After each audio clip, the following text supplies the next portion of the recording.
Can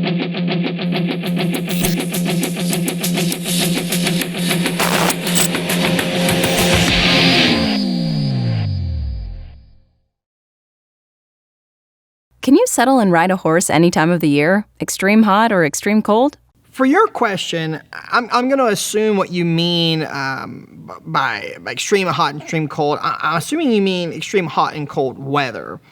The answer is yes. Yes, you can work the horses in extreme heat and cold, but my next point to you is it depends on what you mean by extreme hot and cold.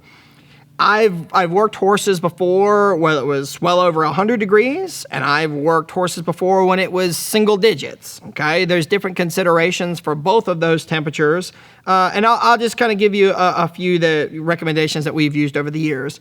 In general, when it comes to the heat, the biggest thing is that the horses are obviously going to get overheated quickly, but they're also just going to get tired quickly. You know, when we used to live in Texas, especially, in Stephenville, Texas, there were times in the summertime in June and July where it'd be 110 degrees for a week straight. You know, we've taught clinics before when it was like that. You know, I remember we taught a cold starting clinic, I don't know, 5 or 6 years ago, where I think it was 108 for the first several days. And the biggest thing you've got to watch when it comes to that is the horse's air. How out of air and how tired is he getting? Okay, so a lot of times what we would have to do is we'd start working the horse. We might work him for a half an hour and get part of the way through the groundwork or the riding or both, and then have to go tie him up under the shade for a little while. We used to have some patience poles in the shade, but you could tie him up in the barn and put a fan on him and go tie him up for an hour. Let him air up, let him cool down, and then come back out and finish the ride again later. You might have to do that 3 separate sessions to finish a whole ride, depending on how hot it is, and also depending on how out of shape the horse is. I will say, just like people, horses will very much acclimate to this weather if they're used to that kind of stuff. You know, I'm originally from Florida, and the horses down there, they get very used to the heat. They just know how to get around in it. It's not that big of a deal for them. You'd see people that go rope or they'd rodeo and stuff like that in the heat of the summer. And yes, you still have to be mindful. And yes, the horses still get hot and tired.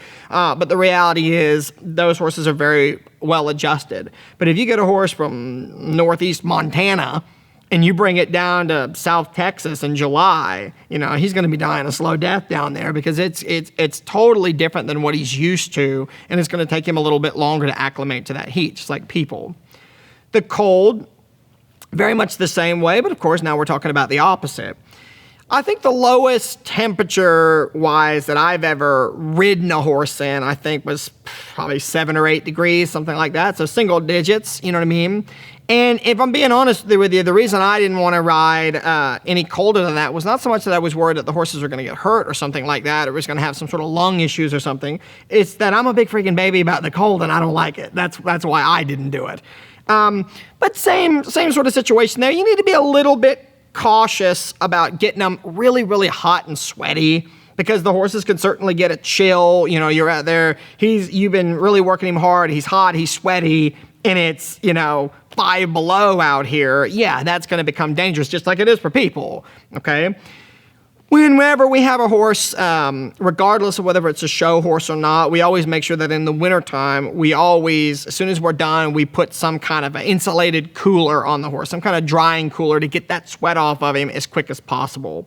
This is not as much of a problem for us now that where we live here in Arkansas, because we ride in an indoor arena in the wintertime. But when we lived in Texas, this was definitely a factor because the horses are more or less outside or in some sort of an open air type barn. So it certainly wasn't climate controlled.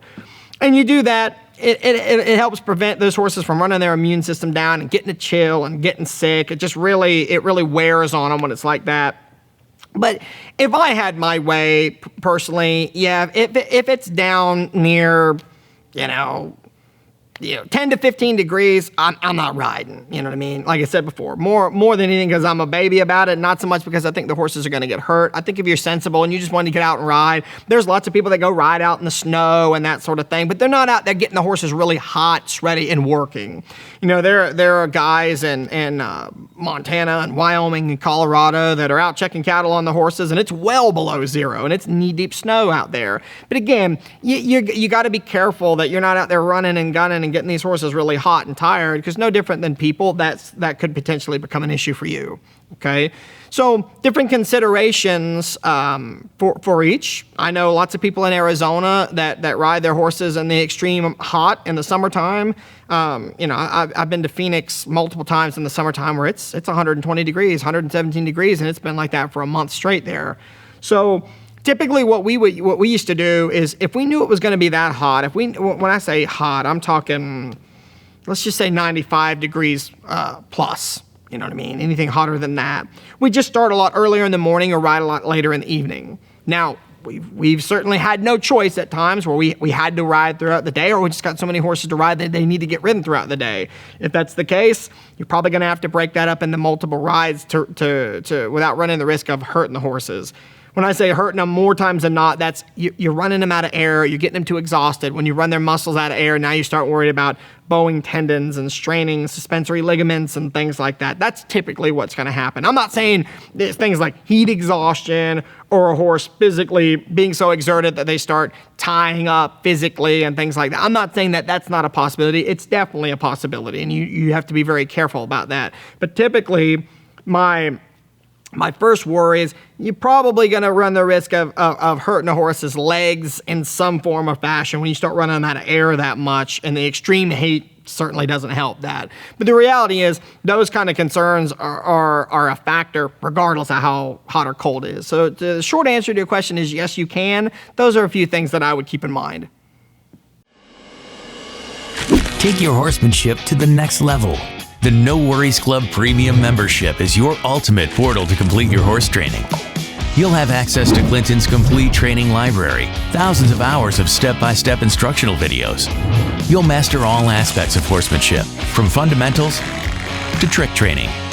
You'll have access to our exclusive social network that connects you with thousands of dedicated horsemen from around the world. You'll have the method available wherever you are and accessible through the web, your phone and tablets, or your favorite streaming devices. You'll receive 8 all-new training videos per year and the quarterly No Worries Journal, as well as access to the ever-growing video library, Q&As, performance horse series, blogs, and more. But that's not all.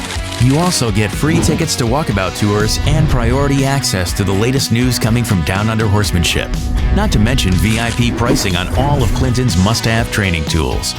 So what are you waiting for? Unlock the ultimate access and jumpstart your training program today.